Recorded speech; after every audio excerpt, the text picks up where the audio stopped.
Islamic Library, enlightening about religion. یاد رکھنا چاہیے کہ ملحد اور بے دینوں کا ایک گروہ سوفسطائیہ ہے، اللہ کی لعنت ان پر۔ ان کا مذہب یہ ہے کہ کسی قسم کا علم درست نہیں ہے اور علم بجائے خود کوئی شے نہیں ہے۔ اس کے جواب میں ہم ان سے دریافت کرتے ہیں کہ تم بتاؤ کہ یہ جو تم نے جانا ہے کہ کسی چیز کا علم درست نہیں ہے، یہ بات بھی اپنی جگہ صحیح ہے یا نہیں؟ اگر یہ جواب دو کہ یہ بات صحیح ہے تو تم نے خود علم کا اقرار کر لیا، اور اگر یہ کہو کہ یہ بھی صحیح نہیں ہے تو جو چیز بجائے خود صحیح اور درست نہ ہو اس سے محاسبہ کرنا محال ہے۔ ایسے شخص سے بات کرنا بھی دانائی نہیں ہے۔ بے دینوں کا وہ گروہ جو اس نظریہ پر باتیں کرتا اور خیال رکھتا ہے کہ ہمارا علم کسی چیز میں صحیح نہیں ہے، لہذا ہر چیز کے علم کو ترک کرنا اس کے ثابت کرنے سے زیادہ کامل ہے، تو ان کا پھر یہ نظریہ، ان کا خیال، ان کی حماقت و جہالت پر مبنی ہے۔ اس لیے کہ علم کا ترک کرنا دو باتوں سے خالی نہیں، یا تو وہ کسی علم سے ہوگا یا وہ جہل و نادانی سے۔ اگر کسی علم سے ترک کیا جائے تو علم نہ کسی علم کی نفی کرتا ہے اور نہ ضد اور مقابلہ میں آتا ہے، لہذا علم کے ذریعے علم کی نفی اور ترک کرنا محال کام ہے۔ لا محالہ کسی علم کا ترک جہل و نادانی ہی سے ہوگا۔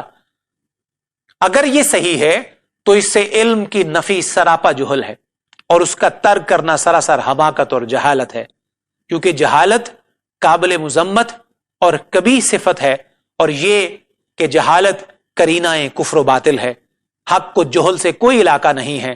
یہ تمام باتیں مشائخ طریقت کے برخلاف ہیں۔ جب عوام ان کی احمقانہ باتیں سنیں گے تو ان کو یہ کہنے کی جرت ہوگی کہ تمام اہل حق اور صاحبان تصوف کا یہی مذہب ہے اور یہی ان کا عقیدہ ہے۔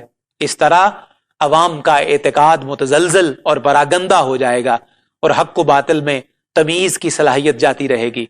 لہٰذا ان کی باتوں کو خدا کے حوالے کرتے ہیں تاکہ ملحد اور بے دین اپنی گمراہی میں بھٹکتے رہیں۔ اگر دین حق انہیں قابو میں لے کر ان کی گردن پکڑتا تو ان کی حالت اس سے بہتر ہوتی، اور وہ دین کی رعایت کے حکم کو ہاتھ سے نہ چھوڑتے، محبوبان خدا کو ناپسند و مکروہ نہ کہتے اور اپنی حالت کو بہتر بنانے کی کوشش کرتے۔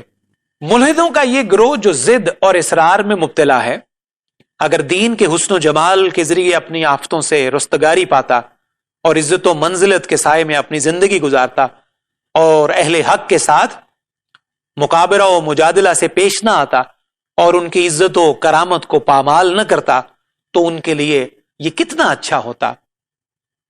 فقیر علی بن عثمان حجویری لکھتا ہے کہ مجھے ایک ایسے شخص سے بحث کا اتفاق ہوا جسے لوگ علم سے منسوب کر کے اہل علم خیال کرتے تھے، حالانکہ وہ رونت و تکبر کی کلاہ کا نام علم اور نفسانی پیروی کا نام سنت اور شیطان کی موافقت کا نام آئمہ کی سیرت رکھے ہوئے تھا۔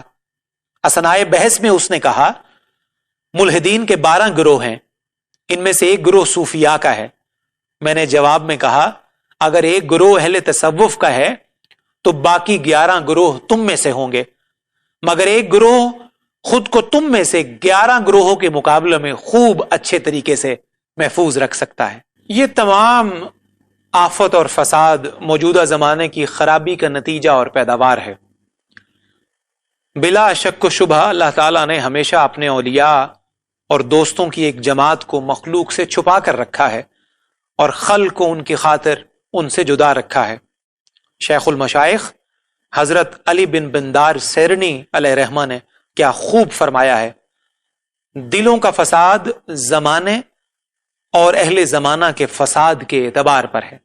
ہم مشائخ طریقت کے فیصلہ کن اقوال پیش کرتے ہیں تاکہ تمہیں یہ معلوم ہو جائے کہ صوفیاء کرام پر اللہ تعالیٰ کی کیسی صادق اور سچی عنایتیں رہی ہیں اور ان کے منکرین کیسے خائب و خاسر ہوئے ہیں۔